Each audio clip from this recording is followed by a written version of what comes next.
It says that when the grains grow in the field, even the birds have a right to some of the grains. One cannot stand there with a gun and... of course, you can put a scarecrow, or you can go stand there yourself, and all the birds will naturally fly away. Handsome as we are.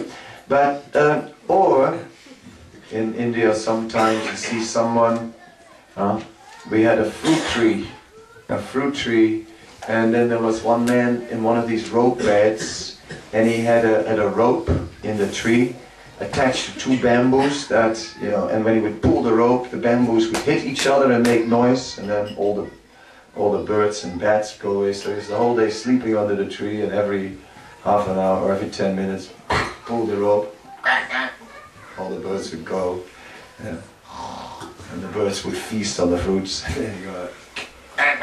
The birds would go. This was his occupation. But at least the principle of respecting other life. Srila Prabhupada was in Mombasa, Kenya, with the devotees. And they were walking in the morning, and they came to a garden wall, and then there was a tree built into the wall. And Prabhupada said, here lives a Vaishnava. Here lives a Vaishnava, because he didn't kill the tree. Although the tree was like right on the path of where he was building the wall, he didn't kill it. He said, here lives a devotee. This is a devotee. He doesn't kill. He doesn't kill. Yes. Even if it's the wrong vastu. Even if that tree is exactly in the spot where, according to the vastu book, it brings bad luck. And the tree is the cause of all the trouble in the family. Even it's that tree, and it has to go. No, Vaishnava. There was one expert in Vastu, expert from Jaipur, the #1 from Jaipur.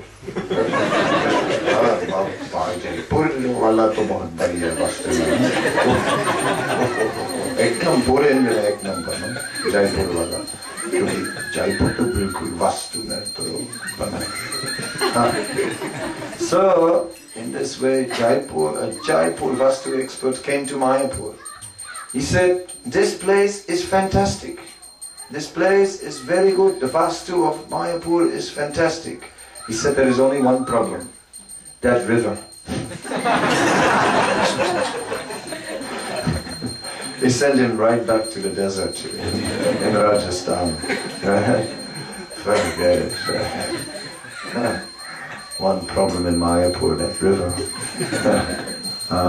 Whereas it is stated in the Chaitanya Bhagavat that the breezes that blow from the Ganges are Vaikuntha breezes, and whoever becomes touched by these breezes automatically begins to chant the holy name. Automatically. So, that river. And Prabhupada was sitting in his room in the Lotus building when suddenly a Kalvaishaki, or a storm, it is in Vaishak season, then these sudden storms come, and they're super powerful storms. And one of these storms was just suddenly flaring up, and everywhere doors and windows were open and banging and this, that, so devotees were running to close the doors. And then they realized, oh my God, in Prabhupada's rooms all the doors and windows are open. And when they came to Prabhupada's room, the storm was just blowing through the room at full force, and Prabhupada's clothes were flapping like this, and his eyes were big and round. And Prabhupada said, Mayapur has these wonderful Vaikuntha breezes. Yeah. So, the transcendental vision, the vision of seeing Krishna. So a Vaishnava is seeing Krishna, and a Vaishnava knows that Krishna is the well-wisher of all living beings. And as a Vaishnava, he doesn't even care about Vastu. Vastu or not, that tree must be protected. Even when, and Prabhupada did in Vrindavan. Brahmananda, as he tells the story, Brahmananda says there was this stump. He said it was a stump. It looked like a dead wooden stump. Right? No life in it, just there on the land. And Prabhupada said, oh, this is a Tamil tree. Prabhupada said, oh, that tree cannot be cut. So then they had to design the whole temple around that tree. Right? And then that tree started to flourish and became quite big. And so quite amazing how, and Prabhupada showed it like that. No, the tree cannot be cut. So the living beings, all living beings are protected. But just ahimsa is not good enough. Just non-violence will not do. That's just not killing animals, not killing other living beings is not good enough. Me? No, I will not kill a fly. You did. I will not kill a fly. No, even passive non-violence will not do. What if someone falls in the water and is drowning? You say, well, I'm passive. I'm not doing him any harm. But he's drowning. I'm not causing any harm to him. He's going under. Jump. It's time. So therefore, real non-violence is active. We have to do something. And just see the whole of Leicester is drowning in lust, greed, and anger, and madness. Have you noticed it? Illusion, yes. And envy. Yes. So in this way, we have to save. We have to do something. Something to change the situation. We cannot just say, well, we're not part of that.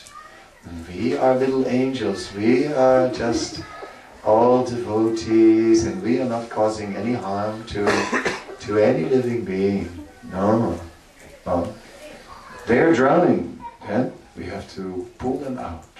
So that is non-violence, that we must do something to change this influence in the world. And therefore we must do something to preach Krishna consciousness. And of course, how can we preach?